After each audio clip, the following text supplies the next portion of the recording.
Kemudian contoh kedua, seorang pemuda yang tidak dikenal bapaknya siapa, hanya dikenal dengan Julaibib. Julaibib ini saya menuntuk bojostoi. Julaibib ini cuma cabe. Aku nggak hindai bojon cuma cabe. Surah dan anak siwe do tanda umane na godala lomba. Aku singaran nan cabila aku. Tapi miskin Julaibib ini. Begitu dia masuk Islam, dialah orang yang dicintai oleh Allah dan Rasulnya karena dia sangat mencintai Allah dan Rasulnya. Selama dia masuk Islam, tidak ada seorang pun bapak atau ibu yang suka kepada Julaibib untuk dinikahkan dengan anaknya. Karena miskin, tidak jelas anak siapa. Tapi ini yang lebih jelas baginya, dia hamba Allah yang sangat mencintai Allah dan Rasulnya Sallallahu Alaihi Wasallam. Suatu hari Rasulullah Sallallahu Alaihi Wasallam duduk bersamanya dan menawarkan kepada Julaibib, Julaibib, maukah engkau menikah? Kata Julaibib, ya Rasulullah, siapa yang suka dengan saya? Tidak ada orang yang suka dengan Julaibib, ya Rasulullah. Lalu Rasulullah SAW diam-diam mendatangi seorang bapak yang punya anak di rumahnya. Anak perempuan, gadisnya cantik, anaknya cantik. Lalu kata Rasulullah kepada bapak tersebut, wahai fulan, aku ingin melamar anakmu. Orang ini mengira Rasulullah ingin menikahi anaknya. Apa kata bapak itu? Silakan ya Rasulullah jika engkau mau. Karena dia ingin jadi menantu Rasul. Karena ingin jadi mertua Rasulullah SAW. Apa kata Rasulullah SAW? Aku carikan istri buat, aku melamar anakmu bukan untuk diriku, tapi untuk Julaibib. Karena orang Madinah semua tahu siapa Julaibib. Apa kata bapak itu? Nanti dulu ya Rasulullah, saya mau diskusi dulu dengan ibunya. Tentu ibunya lebih parah lagi penolakannya. Biasanya ibu-ibu tidak mau anaknya nikah dengan laki-laki miskin. Sama semua orang, fitrah manusia memang begitu.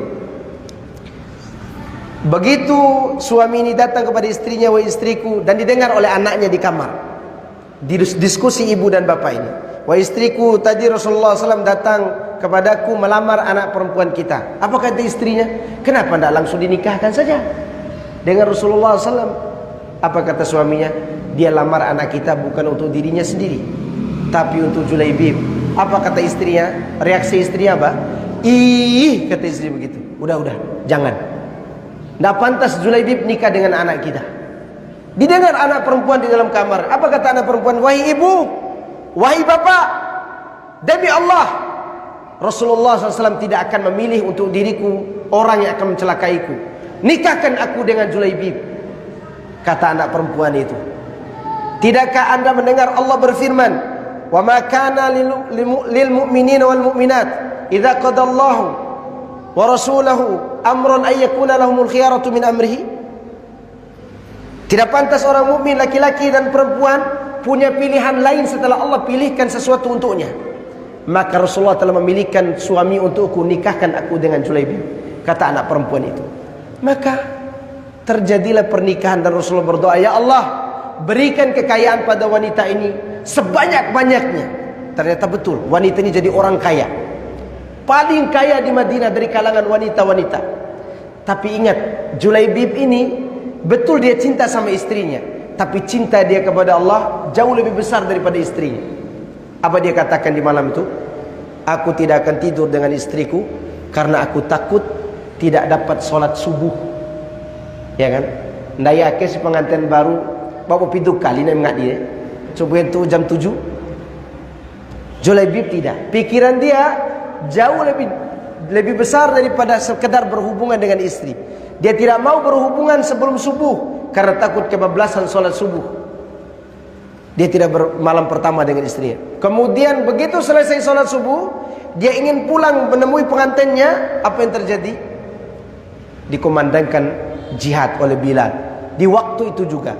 Apa kata Julaibib? Sekarang aku akan bertemu dengan Allah yang kurindukan, atau aku akan bertemu dengan pengantinku. Maka hatinya lebih besar untuk bertemu dengan Allah. Tidak jadi dia tidur dengan istrinya. Istrinya menjadi janda kembang. Dia berangkat berperang untuk menemui apa yang dia cita-citakan, bertemu dengan Allah yang dia cintai selama ini. ruku, sujud, zikir, doa. Dia lakukan semua itu hanya ingin bertemu dengan Allah yang dia cintai. Betul, ketika dia bertempur di medan perang, dicincang-cincang orang kafir setelah dia membunuh orang kafir. Dan Rasulullah SAW pun biasanya mencari orang yang meninggal dunia setelah selesai perang. Apa yang terjadi? Ketika para sahabat mencari keluarganya, Rasulullah mencari Julaibib. Mana Julaibib? Ketika Rasulullah bertemu dengan Julaibib itu, Rasulullah taruh kepalanya Julaibib di tangannya, dan Rasulullah menangis dengan mengatakan, "Ya Julaibib, wahai Julaibib, anta minni wa ana minka." Wahai Julaibib, engkau sudah menjadi bagian daripada kehidupanku, dan aku sudah menjadi kebagian daripada kehidupanmu. Itu Julaibib, orang yang saya mencintai Allah melebihi cintanya kepada dirinya sendiri dan juga istrinya yang baru saja dia nikahi. Dan dia tidak sempat berhubungan dengan istrinya karena tertarik dengan tawaran ingin bertemu dengan Allah Azza wa Jalla.